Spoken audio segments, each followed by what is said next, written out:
সবার জীবনেই তো গল্প থাকে, তোমার জীবনের গল্পটা কি? একজনরে ভালোবাসছিলাম, সে আমারে শহরে না এই রাস্তায় ছেড়ে দিয়ে চলে গেছে।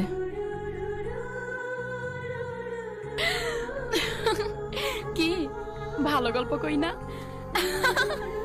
শোনেন, পয়লা পয়লা জাল লাগি দেখা হয়, হ্যাঁ জীবনের গল্প জানতে চায়, তো একই গল্প বানায় বানায় সব জায়গায় চালায় দিয়ে আর কি।